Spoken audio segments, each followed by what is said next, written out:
자신을 위해 남을 속이고 다른 사람을 죽이기까지 하는 것이 그게 인간의 본성일까요? 단순히 돈이 걸려있기 때문에, 목숨이 걸려있기 때문에 사람들이 정직함을 버리고 다른 사람을 속이고 배신하는 것일까요? 그렇다면 맨날 다른 사람에게 퍼주기만 하는 어떻게 오징어 게임의 우승자가 될 수 있었을까요?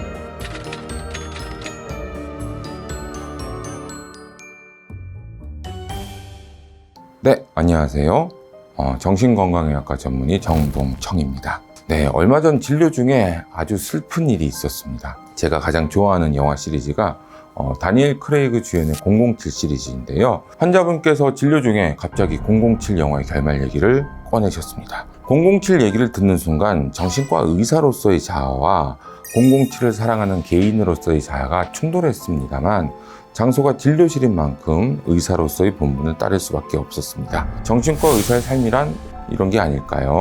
007 정도에 기꺼이 희생할 수 있습니다. 네, 서론이 좀 길었는데요. 오늘부터는 정신의 진료실이라는 타이틀을 달고 영화와 드라마 얘기를 나누게 되었습니다. 여러분과 함께 얘기를 나눠보고 싶은 작품이 있으면 그때그때 찾아뵙고 말씀을 나누려고 하고요. 한 가지 당부를 드리고 싶은 말씀이 있는데요. 스포일러에 과다하게 노출될 수 있다는 부작용이 있습니다. 따라서 미리 정주행을 완료하신 다음 저희 영상을 시청해 주시길 부탁드립니다. 자, 오늘은 세계적으로 핫한 작품인 오징어 게임에 대해서 얘기를 나눠볼까 합니다. 오징어 게임에는 여러 명의 매력적인 캐릭터가 등장합니다만 핵심은 기훈과 상우, 새벽, 깐부 할아버지 4명이라고 할 수 있습니다. 이정재가 연기하는 주인공인 쌍문동에 사는 성기훈, 대출을 받아서 경마에 돈을 탕진하고 어머니 현금 카드를 훔쳐서는 경마장으로 달려가는 한심한 인물입니다. 쌍문동 성기훈이라는 사람을 한마디로 정의하자면 찌질한 사람이라고 할 수 있겠죠.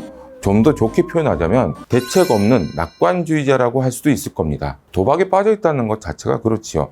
확률과 통계상 도박을 계속할수록 손해를 볼 수밖에 없다는 수학적 진리를 인정하지 않고 다음번엔 꼭 대박을 칠 거라는 헛된 기대에 현재를 낭비하면서 살아갑니다. 또 다른 인물 조상우는 기훈이 동네 후배인데 서울대 경영학과를 수석으로 입학한 수재입니다. 증권회사에 다니던 그는 고객의 돈을 빼돌려서 주식 파생 상품과 선물에 투자했다가 60억 원을 잃게 됩니다. 어떻게 보면 기훈과 상우 모두 도박에 빠져있던 사람이라고 볼 수 있죠. 인생을 건 도박판인 오징어 게임에서 최후까지 생존한 두 사람이 도박에 빠져 있었다는 그 사실은 우연이 아닐 수도 있습니다. 인생은 도박이라는 사실을 얘기하고 싶었던 건 아닐까요? 깐부 할아버지 오일남 노인은 뇌종양에 걸려 시한부 인생을 살고 있는 참가자입니다. 치매 증상까지 겹쳐서 도저히 게임에서 살아남지 못할 것 같은 참가자였죠. 이런 깐부 할아버지를 기훈은 처음 만났을 때부터 계속 챙겨줍니다. 기훈이 경마장에서 딴 돈을 소매치기 했던 강새벽은 탈북을 하다가 가족과 뿔뿔이 흩어진 아픈 과거를 가진 인물입니다. 탈북 과정에서 아빠는 죽고 엄마는 북한에 다시 끌려갔고 동생은 보육원에 맡길 수밖에 없었습니다. 다른 사람에 대한 신뢰를 잃고 악만 남은 채 오직 가족을 지키겠다는 생각만 나는 새벽에게 선과 악은 더 이상 의미가 없습니다. 그러던 새벽에게 변화가 생기기 시작하죠. 게임에서 처음 만난 지영이 자신을 먼저 챙겨준 새벽을 위해서 망설임 없이 목숨을 버리자 그때부터 새벽도 타인에 대한 신뢰를 조금씩 되찾기 시작합니다. 자신이 소매치기를 한 기훈이 계속해서 자신을 챙겨주는 것을 보고는 나중에는 자신이 기훈을 챙기고 기훈에게 자신이 동생을 부탁하기까지 하죠.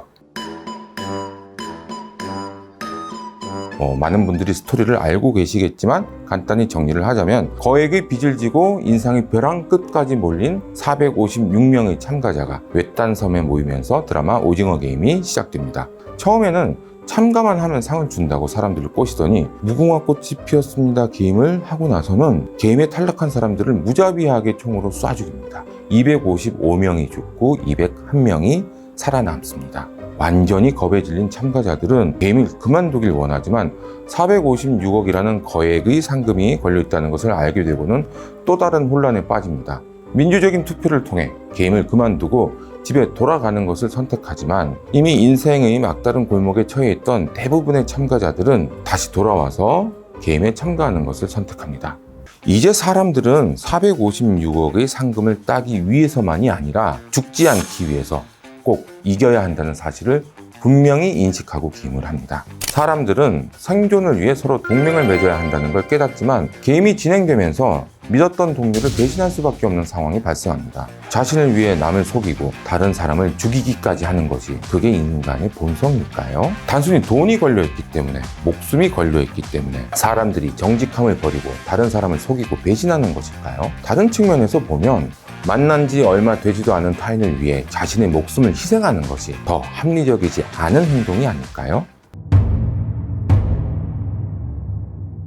자신을 희생하고 다른 사람을 돕는다는 것은 자신의 생존 확률을 낮추는 행동이기 때문에 적자 생존의 진화론으로는 이런 현상을 설명하기 어려웠습니다.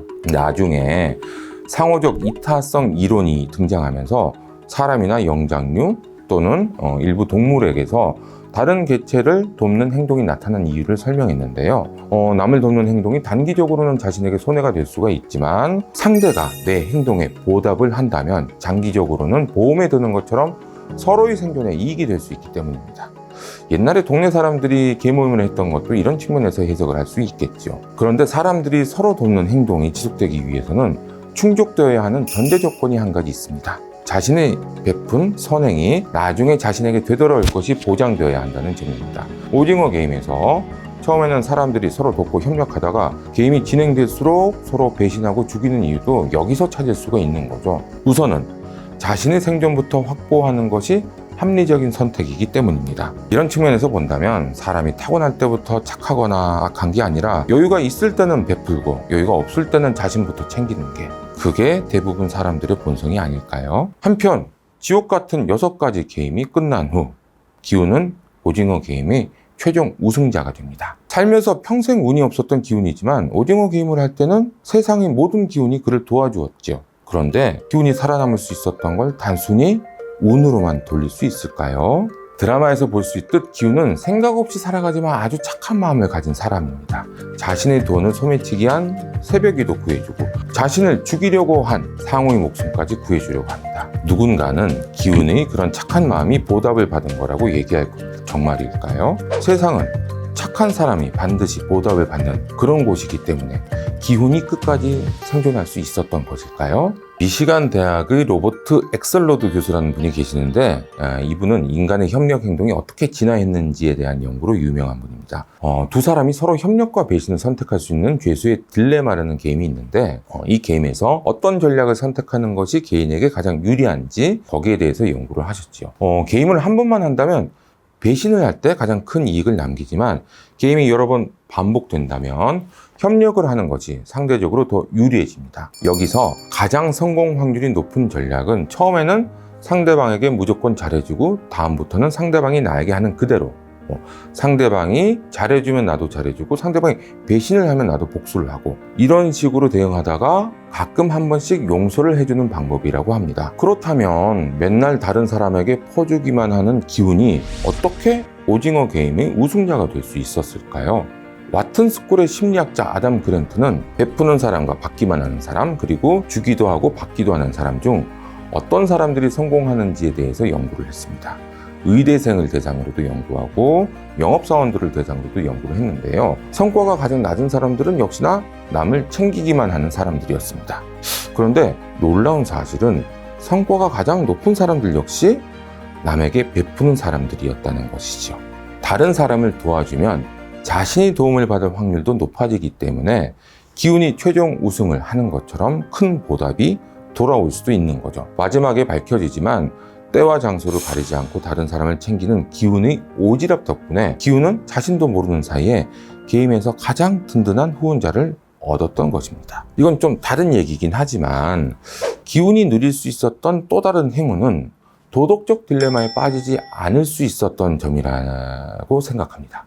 게임이 점점 치열해지고 생존을 위해서는 다른 사람의 목숨을 희생시킬 수밖에 없는 상황이 오지만 게임에서 살아남기 위해 필요한 비인간적인 행동들은 모두 상호가 나서서 대신 처리해 줍니다. 기훈이 유일하게 도덕적인 딜레마에 빠졌던 구슬따먹기 게임에서도 기훈이 자신의 생존을 위해 치매에 걸린 노인을 속이지만 이마저도 깐부 할아버지 선의 덕분에 죄책감에서 벗어날 수 있었습니다. 게임이 진행되는 과정에서 본인이 직접 죄책감을 느낄 만한 상황이 발생하지 않았기 때문에 자신은 공범이 아니라 피해자라는 인식을 유지할 수 있었을 겁니다. 예전 게임의 우승자였던 프론트맨이 나중에는 게임 진행의 책임자가 된 것과는 확실히 다른 상황인 거죠. 오징어 게임의 최종 우승자가 되어 집에 돌아온 기훈을 기다리는 건 그러나 말없이 누워있는 어머니의 시신이었습니다.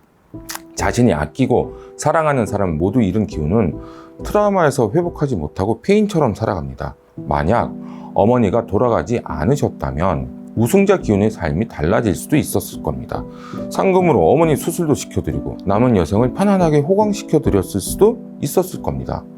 그런 기훈은 다시 명함 한 장을 받습니다. 죽은 줄로만 알았던 깐부 할아버지에게서 받은 초대장이었습니다. 지옥 같았던 오징어 게임을 주최한 사람이 깐부 할아버지였다는 걸 깨달은 기훈은 분노합니다. 뇌종양으로 죽음을 앞둔 깐부 할아버지는 눈길에 쓰러진 노숙자를 구해주는 사람이 있을지를 두고 내기를 제안하고 약속한 12시가 되기 직전 기훈이 내기에서 이깁니다. 자, 그런데 그런 기적이 발생할 확률이 과연 얼마나 될까요?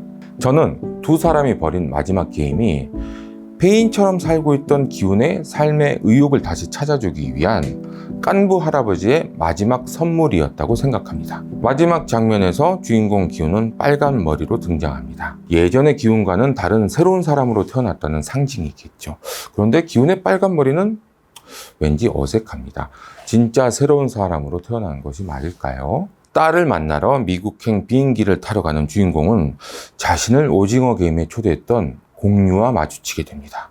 공유를 보고 트라우마가 되살아난 기훈은 비행기를 타는 대신 오징어 게임 주최자들에게 복수하는 것을 선택합니다. 기훈은 딸과의 약속을 지키는 대신 정의를 선택했습니다. 기훈이 예전과 같은 실수를 반복하는 것은 아닐까요?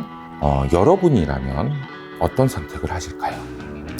네, 오늘은 오징어 게임에 대해서 얘기를 나눠봤습니다. 다음번 정신의 진료실도 많은 기대 부탁드립니다. 감사합니다.